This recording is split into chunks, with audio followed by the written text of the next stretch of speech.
Doc Trucker TV. We got today Miss Lateisha Henderson. How you doing today? I'm fine. How are you? I'm good. That's good. So, you're a van driver, entrepreneur, have your own van. Tell me a little bit about yourself. You know, before we get into the transportation side of it, tell the viewers something that you know, where you're from, where you grew up, how was life growing up, what high school you went to, and eventually, you know, how we all transition into the transportation industry. Okay, well, I am from Detroit, Michigan. So I grew up there, went to high school there, went to McKenzie High.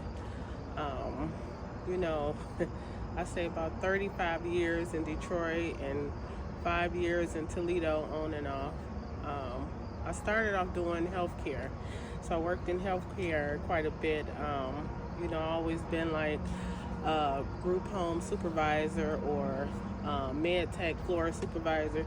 So I kind of stayed in the healthcare field for about 15 years. You know, something that I love doing. Eventually, I was going to do nursing.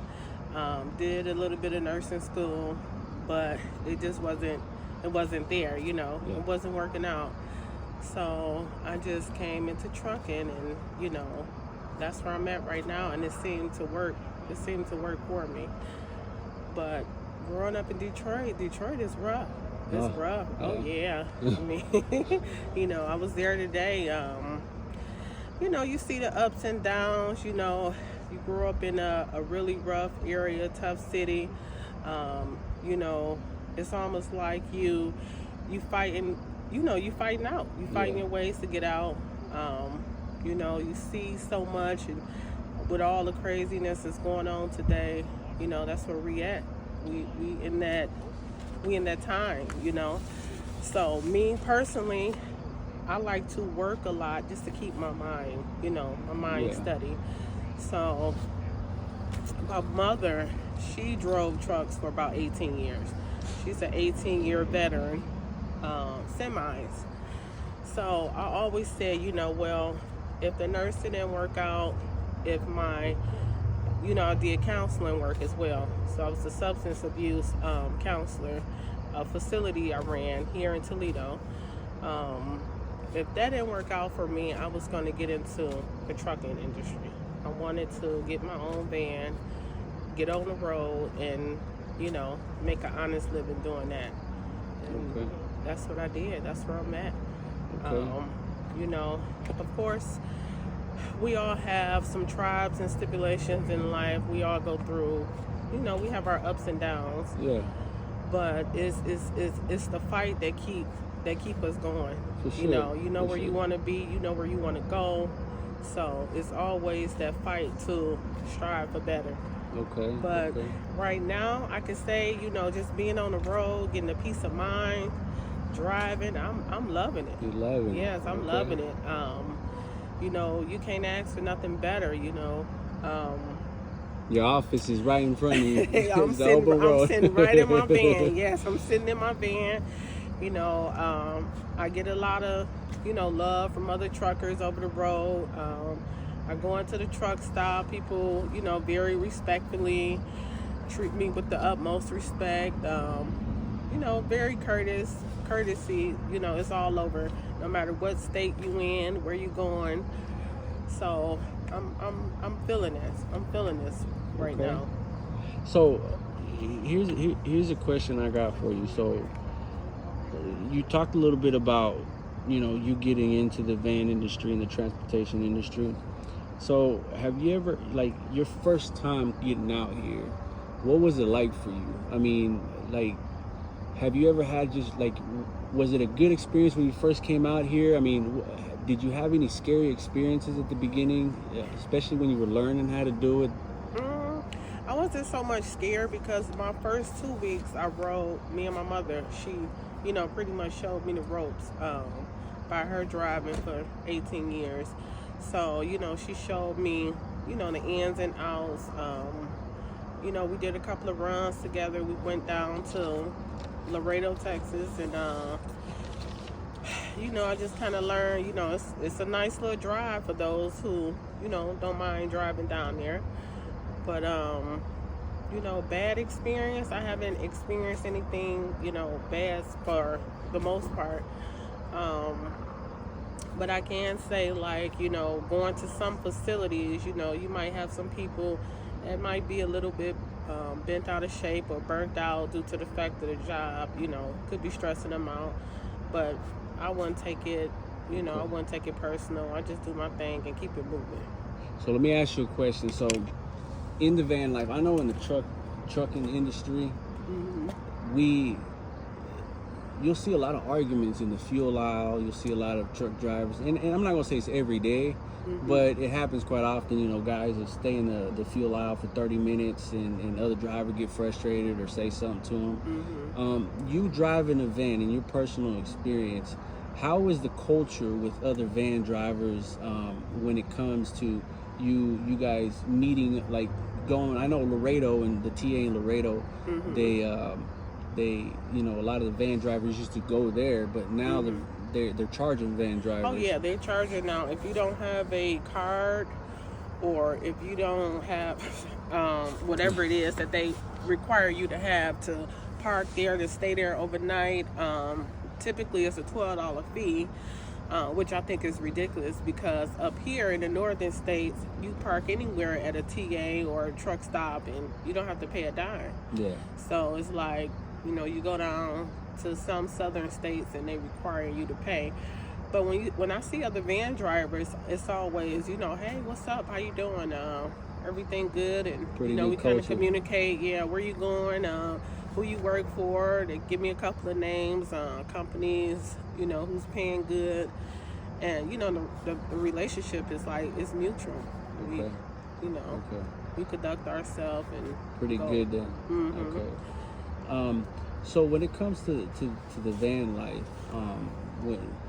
doing it as far as, because what I want people to know, what I've learned is that there's different types of vans when you're doing the van transportation, right? You got your Sprinters, you got your Fords, which they all are labeled as Sprinters, so-called, but mine is a cargo. It would be more so a cargo van. The Sprinters is the Benz, the Mercedes-Benz, and then you have also the Ford, which they all are labeled Sprinters, but you got your 2500s, you got your 3500, and I think it's one a little bit smaller, which is like a 1500.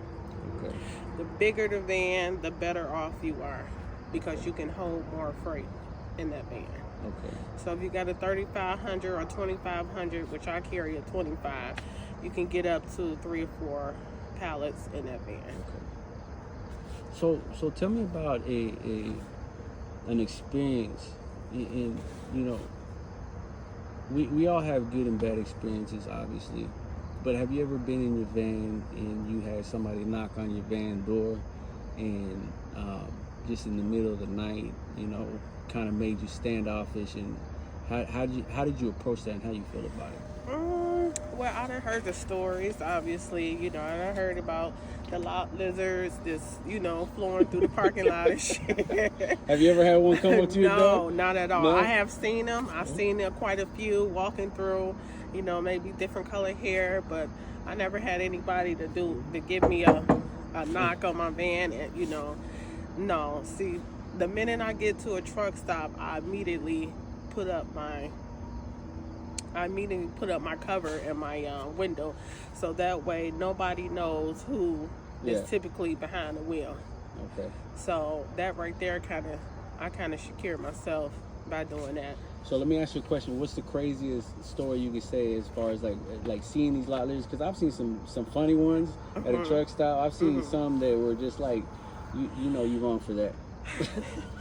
I mean, I have seen some may have asked me for a little bit of money here and there, or some change. I seen some just floor in the parking lot. Like I said, I seen one with, colorful hair, and I just stopped. It was like, is he knocking on people's vans? Like, it's like 3 o'clock in the morning. Like, really? Oh my God. Like, how do you have the nerve to go and knock on somebody's door at 3 in the morning? So I'm just like that right there. That's wild to me. Yeah. I can't. Yeah, that's wild. On the pre-trip end is anytime something go wrong with the van, we have like signals that let us know on the dashboard whether you need an oil change, if you got a low tire, you low on any type of fluid. You know, we have our signal goes off and say this is what you need for the van. So that's a good thing. So we don't have to do so much of what y'all do as far as y'all pre-trip. And then far as us taking the van to the shop every couple of months just to get a thorough check on the brakes and everything else that we need to be studied for the road. Okay. So let me ask you a question. I know a lot of people, you know, one of the reasons why I'm doing this is, you know, to get other people who don't know anything about the transportation industry to be a little bit more aware of the things they can do. Because, I mean, we've been in incidents where people just slam their brakes right in front of them. Oh, yeah, they have no respect for truck drivers at all. Oh, yeah, I see them do all Van kind of drivers crazy either. shit. Yeah, like they will pull up and you got the truck that's trying to turn and you all the way at the light. So now you got to bag yourself all the way back so this truck can turn. And you just basically in a race. And now you got cars behind you blowing, you know. Come on now, y'all should have a lot more respect for people who's driving. I tell them all the time, people who's driving trucks, give them some space. Have some respect. Stop jumping in front. I done seen cars drive so fast just to get in front of a truck, jump in front of the truck, and then slam on brakes. I mean, just some nerve, not knowing that truck has to take his time before he can slow down by he hitting on brakes. So that right there can cause an accident. And same with the van, with the van drivers. Yeah, and I see it all day long. They have no respect for the vans or the semis. Yeah. Mhm. And they don't realize that everything that they wearing, from everything that they're eating to what they even has their to table be transported has to to be you. transported, Yes, yeah. it has to be brought here. Yeah. You know, it's not going to bring itself. Yeah. So yeah. So you know, this is how you get your goods. Yeah. So appreciate the drivers when they out here working hard on these roads. Okay. Yes, absolutely. So with that being said, what's the worst accident you've ever seen or experienced as you were driving? I have seen some crazy accidents. As far as they had one just recently, about a week ago, right here in, I want to say off of 75, and it was in Indiana. And I was actually like literally on the other side, so I see the traffic is like 20 miles long, bagged up. I see everybody out their cars, and I'm like, what the hell is going on? So I see the whole 20 miles long, and I'm like, oh my God. So the semi has stopped, and all I see is a car pushed up under the semi. Oh, wow. Yes, like something I have never seen before. So apparently, yeah, it made news and everything. A woman, I don't know what happened, but I guess she was maybe driving too fast and couldn't stop. So she slid all the way. They said she was in critical condition. And it was just horrible. It was horrible. Wow. I done seen semi trucks flipped over coming back from Texas, Arkansas. I seen like the whole truck flipped over. And I'm just like in a ditch. So I'm just like, what is it? I know they got a lot of drivers out here, especially young drivers, drive like they're not even driving a semi. Like they invisible. Like they driving a regular car. Yeah. Yes. I mean, and I say this to some of the truck drivers too. Y'all can slow down. You know, 80, 90 is a bit too much for a semi, a truck. You know, and everybody has their speed limit, so they know what they should be doing, what they shouldn't be doing. Yeah. But I have also seen some semis. One semi was like halfway over a bridge. Ooh. I mean, yes, like crazy. The head just completely over a bridge. No, that's got to be scary. Yeah. I mean, I drive the truck, so I know if my truck is over the bridge and it's not the trailer and I'm looking down, I know I'm going to be terrified. Yes, what is going on? So, now, I want to ask this question. Most of the questions I ask are pretty, repetitive for the most part, and it's just because everybody has such a different perspective on it. I just want each individual's perspective on each question that I ask. And these questions are not only to help new drivers, but even current drivers that may not know some of these things. And especially one of the questions that I know a lot of people like to ask or wonder about or want to know, what's it like legitimately and I really want to know from a perspective is, what's it like for a female in the transportation industry? Well, typically it's almost like, well, when you first come in the door, you feel like you have to prove yourself. Okay. That's one thing. So you feel like, hey, I got to prove myself. I got to let the dispatch know, oh, I'm driving 600 miles. It's not a big deal. We just pretty much have to prove to other people, like, we don't complain a lot. We not just, just females drivers. We out here doing just as much as the males, doing. So once I think you got that into a certain perspective, then everything else falls in line. But typically I say a lot of females, a lot of males, this is, mainly a dominant male industry. So when they do see females coming in the door, I think a lot of them get, a little bit excited, like, oh, I'm glad to see more women out here doing this type of work, more so than just, the males. So it's more of a welcoming type of feeling. And and I'm seeing the culture's changing in the transportation industry. It really is, because I remember when I first got into it, I mean, it felt like me just getting into it was a bad decision, because you have so many different people, the way they look at you. You're a truck driver? Well, yeah, I'm a truck driver. What's a truck? The first thing I get told is, well, you don't have a long beard. So know, you're supposed to be an old truck driver. Yeah, apparently, okay. Yeah. So you got to be hitting your late 50s and 60s. Yeah. Oh no, they coming in the door at 20 years old. Yep. They kicking the door down. Yeah, they are. I see some young ones like, is you even old enough to drive? Where your license at? Right. Like, boy, you driving? So yeah, it's definitely changing. Yes, for the most part. So you driving the van. I know in the trucking industry, we have to go through weight scales. We have to go through, sometimes State Patrol is just sitting there waiting for us. We even got set days, specific days where it's just like, yo, boop, it's time to pull some truck drivers over. It happens 2 to 3 times a year. They get in that field, that moment. That spike week is what we got. Do y'all have the same thing? We actually don't.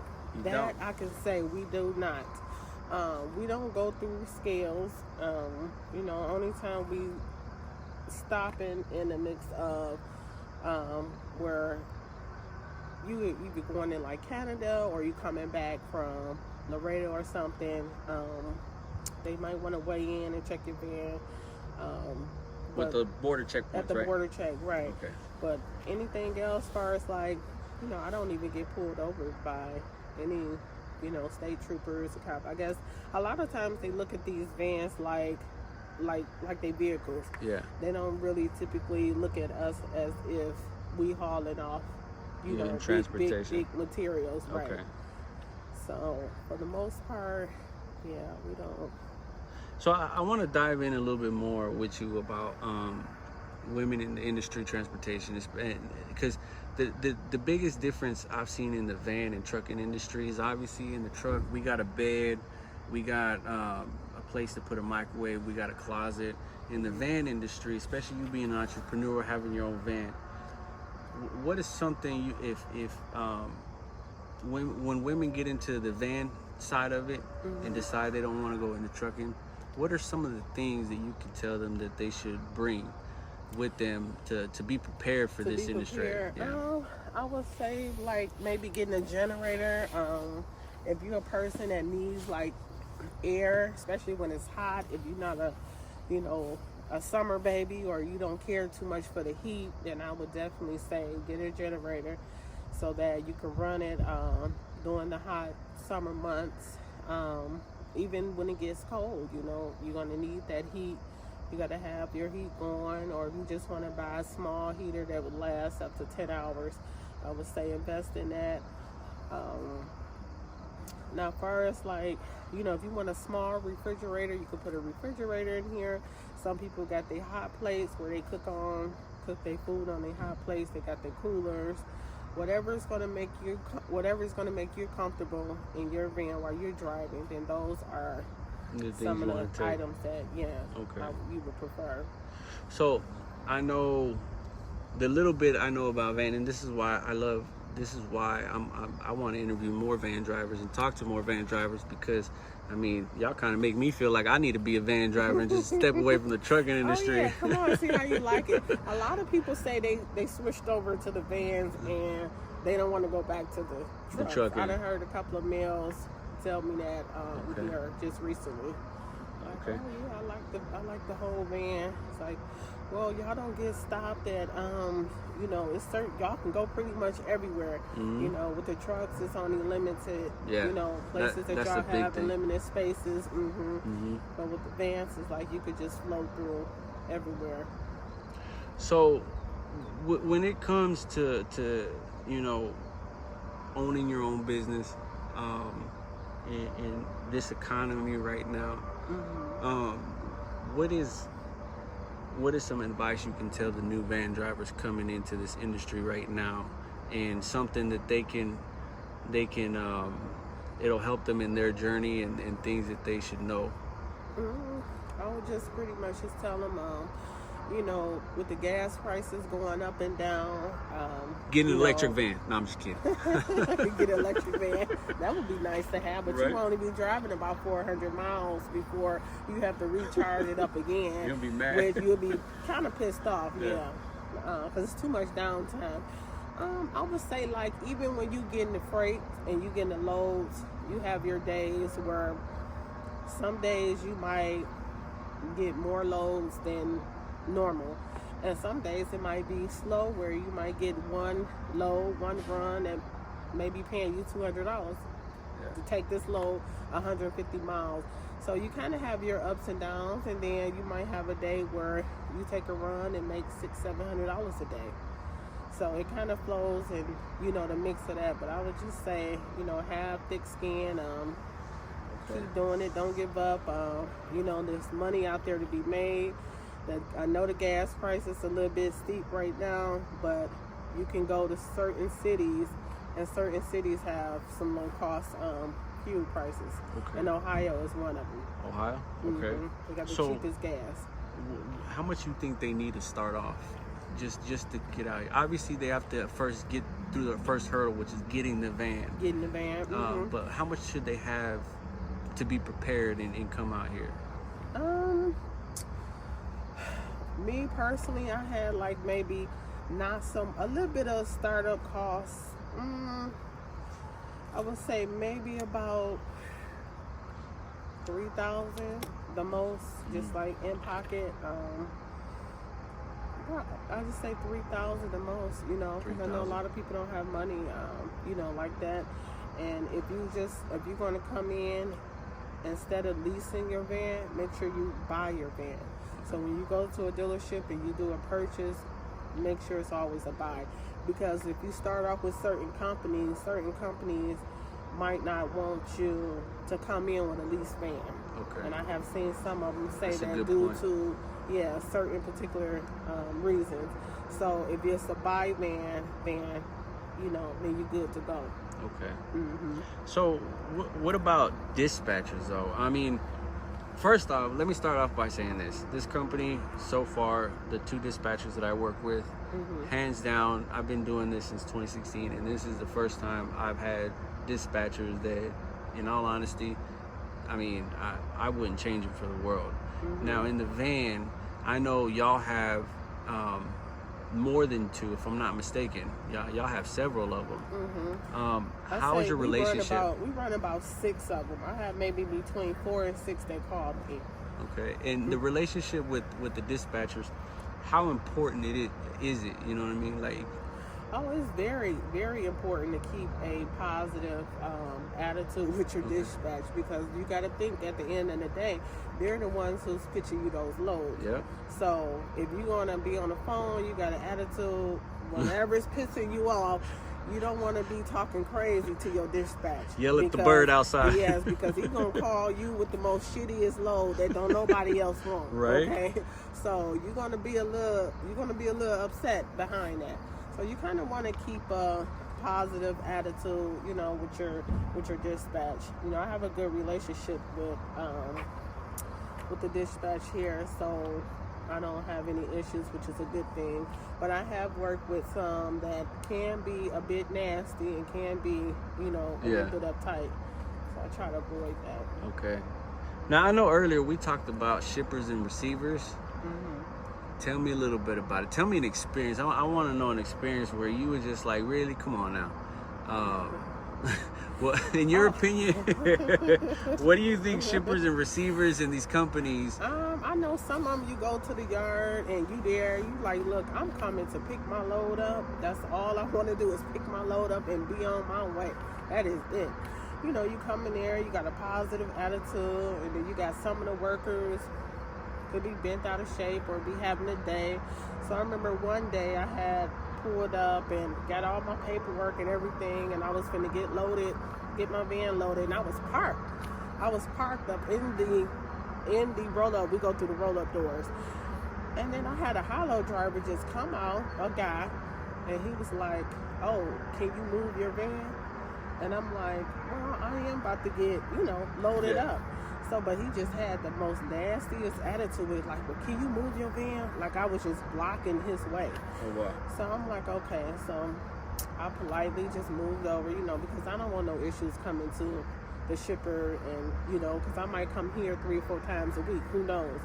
So, you know, I just try to avoid that situation. But you do have your experience where people come off and they be a little bent out of shape, talking crazy to you, like, come on now. So I just want to get my load and get the hell up out of here and keep it moving. Right. I think that's a good point that you brought up, and you know, for a lot of the companies, is I think they need to make sure that the way they approach people it should be respectfully, especially with the people who are coming to pick up. I also heard them talk some craziness to some of the semi drivers, like, oh, make sure before you come in here, all drivers, make sure y'all let this down and y'all have all y'all stuff right. And it's like, okay, we are talking to adults, and we're not talking to kids, you know. So. Well, and a lot of times I've you know, I had an incident, and I'm gonna tell you this one is I had an incident. So they're at the yard that we pick up. You know, at that yard they have the shacks on the inside. And a van driver pulled up, and the gentleman sitting there was talking, you know, like literally talking down to him, and I didn't appreciate that, because you know, to me it's all about respect at the end of the day. And it doesn't matter who you are, where you're from, you should never have a reason to talk down to someone, to be disrespectful. And then, you know, and that's exactly what he did. And then, you know, like I said, I stepped in, by the way. Did you? Oh yeah. It's like, oh, that was rude. It was I did more than that. Really? It was on 10, huh? Yeah, well, what I did is I walked up to him. I said, hey, man, I'm like, if I talk to you like that, you gonna like it? He said, well, he needs to. I said, nah, you didn't answer my question. I just asked you a question. Answer my question. If I walk to you and ask you that, disrespectful to you like that, you're not gonna like it. And when I gave him the same tone, you know, he didn't know how to react. He didn't know how to respond to it. So those are the things that I want a lot of people to understand, is that, you know, just because we're in the transportation industry, we're still people, and we're going to be respectful. Don't ever get it twisted, because you know, we just because we drive these trucks don't mean it don't have anything to do with our personality. You know, we're not going to sit there and be disrespected by any means. So do y'all have CB radios in there? We do some not. people? We do not have CD. Well, some people may. I don't have one in mine. So. Okay. So what's the best city you've ever been to? I mean, you're from Detroit. I know most people would say, hey, you know, where I'm from is the best city, but we drive all around the country, everywhere. I like Virginia. Virginia's nice. I like, you know, going through DC. DC is nice. I love Chicago. Chicago is nice too. You know, they busy. You know, the last two people I had on here talk about Chicago, man. It's I had a gentleman say, you know, and y'all can catch it on you know, on he's actually the first person I ever interviewed. He had said an incident about Chicago. So for you to say something, I like Chicago too, but just Chicago's, I mean, Chicago is that's all. Yeah, that's all I can say is Chicago. Yeah, Chicago. Yes. So I guess my next question to you is, you know, cell phone use and distracted driving has always been a big issue in the transportation industry. So that right there to me is a big no-no to me. Okay. One thing I'm not going to do is play around on my phone while I'm driving. Okay. Because that right there, that moment can change my life and the person behind the other wheel. I see people texting, driving. I see truck drivers texting and driving. I see regular cars texting and driving. I'm like, are y'all people serious? I mean, head down, phone out, everything. Like, this is the number one cause of accident. Yeah. A lot of people don't do defensive training, defensive driving training to see that's the number one causes of accidents. And I see it every day. And I'm like, how is you driving a semi? You got your phone going like this. So that right there for me, that's the biggest turn down. Okay.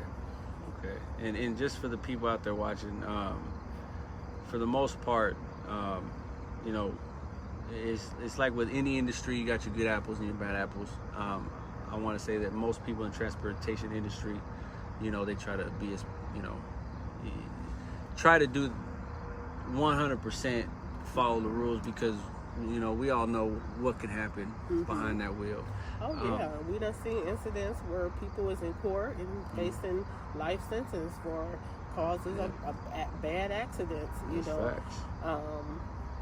you know, crushing people. I mean, it can change within a blink of an eye. Yeah. So you have to be prepared. Do you think anything is possible? It's possible for anything to be impossible? I think anything is possible. I think anything in life is possible. For things to be impossible, it can happen. Like, I mean, it can happen. Things can be impossible. But I know anything from the grace of God is possible. You can do anything is possibly can happen. Okay. What's your experience on anything? I think if anything is possible, it can't. That's just a trick question to me. And to be honest with you, everything that is possible can be impossible, but it also could be flipped too. Anything impossible can be possible. It's one of those trick questions where, like, we probably sit here for the next hour trying to figure that out. You know what I mean? Can anything be impossible? Right. You're gonna try to look. We all know, you know, things is possible. Right. We done seen some things happen out of nothing. You know, people make something out of nothing. So, just real quick, this is the last part of the segment. So why don't you let people know how they can get a hold of you, your social media. That way, if you got new van drivers coming out here, if they want to ask you some questions or even just follow you, because what is it? Melanin_313. So if they want to contact me, it's Mellington_313. Okay, cool. And what I'll do is I'll go ahead and put that in the description. That way people can see it too. Okay. So I want to say thank you. I appreciate your time. I know you probably got to work in the morning. Let everybody you rocking with.